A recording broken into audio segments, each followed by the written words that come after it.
And it's been 2 days of the great FIFA World Cup, and man, it's actually living up to the billing. Such a great fiesta. It's been mad, dude. 4 matches, 10 goals till now, dude. It's absolutely amazing. I think I'm having quite a good time staying awake for so long. It's taken me some time to come to this video. But I don't know how you guys are managing right now with the whole sleep schedule. What was this is quite a task, but I am telling you, it's totally worth it. But before we get into anything further ahead, let's break down the good, the bad, and the ugly of this World Cup in the last 2 days.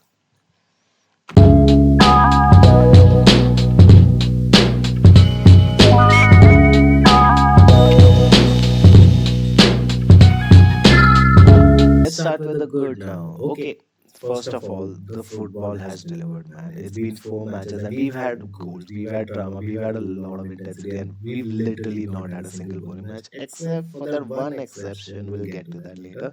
But we start with the first match. Yes, Mexico kicked off their home world campaign with a 2-0 win over South Africa, and Julian Quinones, yeah, scored the very first goal of the tournament in just the ninth minute and marking himself in history of FIFA World Cup. And yes, it was followed by Raul Jimenez doubling the lead in the second half. Now, the Jimenez lead was particularly emotional because it was his first ever World Cup goal, and you could see what it meant to him. Now, Mexico looked comfortable throughout and did create significantly more chances than South Africa. But to be honest, I found that Mexico's performance was a little underwhelming.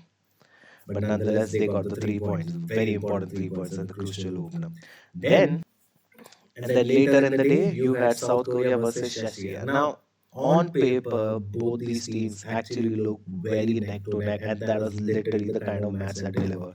To be honest, there were points where Czechia looked like a much better team than South Korea, but South Korea pulled in through relentless pressure. Now, we very interestingly, Czechia took the goal through their captain Kreshi throw in, man. That was one of those very old English Premier League moments when which you used to get to see a lot at Stoke City. Yes, that's something that they pulled off right there. He gets a throw in and heads the ball in, and absolutely because of the technical brilliance in that throw in, and also introducing to the World Cup a new way to score. But then South Korea was a team which was already on the pressure, on the front foot from the start. They actually played really well, creating many chances and a lot of chances wasted by Young Min Son, which was quite hilarious. And despite that, yes, despite that, these guys won. Young Min Son wasted close to 5 good chances during the match. He was substituted eventually, but then he need not worry because you had Wang In Boom equalizing and then providing an assist to Ho Young Gyo's winner later on. Literally in a space of 15 minutes, they overturned the match and they actually created the world's first comeback in the very second match of the World Cup. Absolutely amazing. And then we have the USA Paraguay match. My God, what a match! Actually, that is the first demolition of this World Cup and a really entertaining match from the get go because the US team looks like a formidable team. They look really good on ground. They have played some fantastic football under Mauricio Pochettino, and you could actually see their football create havoc, create confusion between the Paraguayan defense. There were times where the US team was doing such close passing in the half, in their attacking half, that is in the D half of Paraguay, and it was leaving Paraguay in stitches. I think this US team definitely from the kind of build up that they've been doing for the World Cup and the fact that they are the hosts have really lived up to the name. And one guy actually stood out more than others in Balogun. And I feel like he is definitely a contender for the Golden Boot this competition. 2 goals and both goals coming off great open plays, none of them from set pieces. And this guy from the start was actually a big threat to the goal line, to the back line, and kept creating chances every now and then. And yeah, got very fairly rewarded with 2 goals himself. Now, another good in the tournament was definitely the opening ceremony that happened in Mexico. I think that ceremony killed it. That was a really good opening ceremony, and definitely with Shakira and Burna Boy coming in, the ceremony's energy was quite lit. I saw that end to end. It was quite an enjoyable watch and quite a good ceremony as well. And I definitely feel like this from that opening ceremony, the World Cup standards were maintained, which we've been seeing for years now. Now, another interesting good that's been happening in the World Cup, which actually made me also stumble a little. We were seeing during the national anthem the entire team, that is the starting 11, the reserves, and the substitutes, all coming in for the national anthem. And that's a new rule. That's a new rule that's been introduced by FIFA this year, wherein every player in the match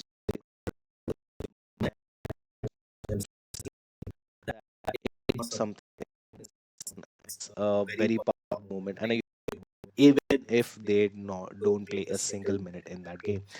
It's a great new rule that's been introduced, and yeah, man, those visuals were quite interesting. You're obviously seeing them here, and they are quite interesting to watch because yeah, something very new that we've never seen in football nowadays.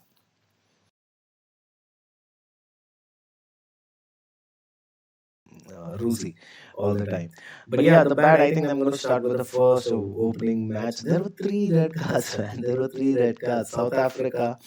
Actually, South Africa looks like the punching bag because the way they were set up against Mexico and the way they stumbled upon their opponents, I don't think they're going to do much in the tournament. I don't think they're going to get even a single point. And yeah, those two red cards were clearly for the indiscipline and in general lack of professionalism that South Africa players felt while they were standing up to such a momentous occasion.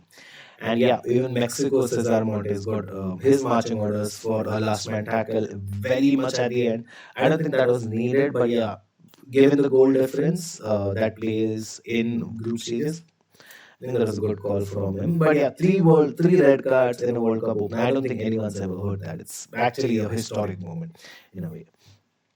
Now the next bad, as per me, was Canada.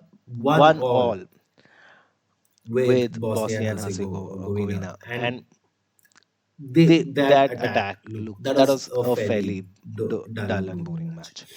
It was really bad, and everyone I think expected Canada to do much better. There has been a lot of hype with the host nations, all three host nations, basically, but Canada did not live up to the billing, and still, surprisingly, it is Canada's first ever World Cup point. Yes, Canada's never earned a point in the World Cup today, and they did it in such a scrappy manner against a Bosnian side who were more than okay to just score a goal and sit back and defend through and through, which actually made the game very boring to watch. Nonetheless, a World Cup game, a World Cup opener as well. I believe Canada might just pick up in the coming matches, but yeah, man, like for now, I don't think Canada looks like a team that can go very far in the tournament. The third bad, this has pissed me off. Pissed, as in, it's just breaking the flow of the way we watch the game, and I can't understand the kind of issues the players must be feeling on ground because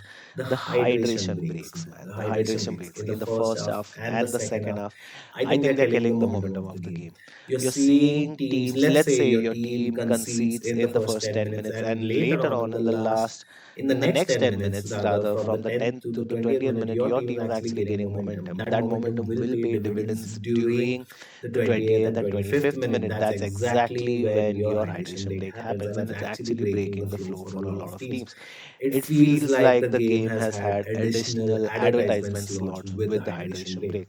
Conditions be damn, I feel like this is more of an advertising coup right now, and it's genuinely disrupting the natural flow of the game. Actually, there's been a lot of news around the world wherein a lot of European pundits have been voicing their concerns around the hydration breaks as well. Another bad. Okay, this one's a crazy one. So there was an incident in the USA opening ceremony where the center float, which was the World Cup, did not blow up, man, during the performance. You can see the video here, and yes, that was something that happened. And you can't believe this is happening in USA, especially in a country which is so used to hosting so many mega sporting events. This was quite a shocker. We would expect these kind of mistakes to happen from a Mexico or a Canada, not from a USA. And the fact that it happened in the USA opening ceremony, that's crazy, man. That's absolutely crazy that this has gone down. And yeah, definitely someone's going to be getting a hard time for this because millions have noticed this. Millions have noticed this. come to the ugly. Okay, so there's a lot of stuff that's been happening online, and I wanted to every day I'm going to try to pick out on a few topics that have been surrounding, a few controversies that have been surrounding the World Cup. And now, for a very interesting controversy, there have been videos circulating for the Mexico versus South Africa match, where during one of the hydration breaks, there's a clip where the referee, while the players are ready to start, the break has ended. The referee is literally looking at the screen and waiting for an advertisement to complete. These are terrible optics. Come from wherever. These are really bad optics. Given the magnitude of this tournament, and given the kind of love and support that they get from people all over the world, this is something definitely not expected from a World Cup. And another very ugly scene that has been happening, especially across the ticketing. Now, we've all heard about the tickets being as high as $500 to $10,000. I mean, it's absolutely insane, and you can actually see that cascading effect happening. Wherein in the South Korea match, especially, there were a lot of empty seats across the stadiums. That's sad to see, especially in the opening World Cup matches. That's really sad to see. And finally, I'm going to come to my bone of contention, which has been the Z5 subscription. Yeah.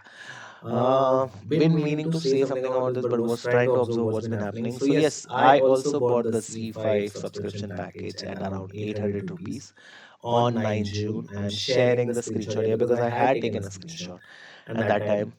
But since 11 night, rather 11 late night, yes, I did log in, by the way. I did log into my mobile phone, my laptop, and my smart TV, where the actual first login is there.